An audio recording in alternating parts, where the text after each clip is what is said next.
This segment is brought to you by the Kansas Soybean Commission. The Soybean Checkoff, progress powered by Kansas farmers. Good morning and welcome back to Farm Factor.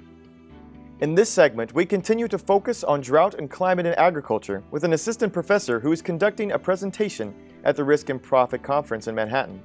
Recently, he talked about water resources and the future of Kansas agriculture. Take a look. So the main idea that I was looking at is there's a lot of interest in local management of water here in Kansas, especially groundwater, but there's lots of issues, especially it's surface water issues as well. The question is, can local water users, can irrigators come together and collectively manage their water resource better, and especially in groundwater?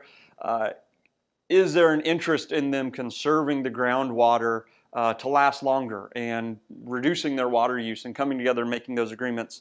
And so there's two policies in Kansas right now for them to do that. One is through what's called LEMAs, a local enhanced management area. The other is a water conservation area. The question that I was looking at was, what are design considerations? How do we design these local management areas in ways that get more support among water users?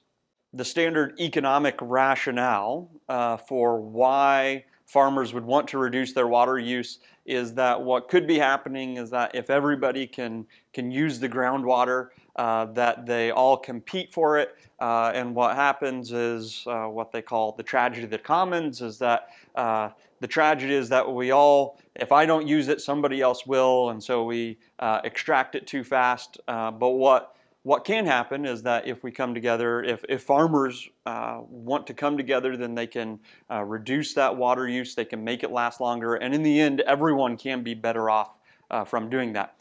How big those benefits are from coming together and managing it, I'm not necessarily arguing how big those benefits are, and certainly there's a cost in coming together. It's a lot of communication, a lot of effort to come together and manage that, and so but if farmers do want to make that choice and they perceive those benefits, then how could they best do that, and what are some important considerations? One of the key insights that I want to make is that a lot of the issues farmers are facing in coming together and collectively managing water resources are the same type of issues a lot of people have had to deal with in other situations.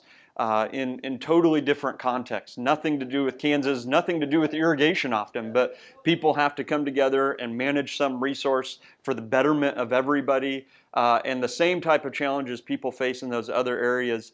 And there's been a lot of insights of how to design those policies, and I think there's a lot of insights we can learn from the experience of others in this.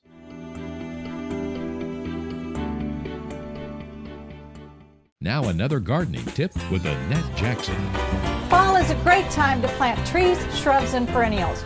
Root development this fall means more growth with less watering next year.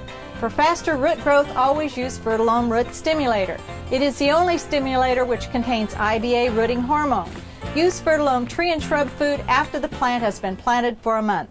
Save 25% now on Jackson's homegrown hardy perennials. Let Jackson's friendly staff help you select the best plants for your landscape.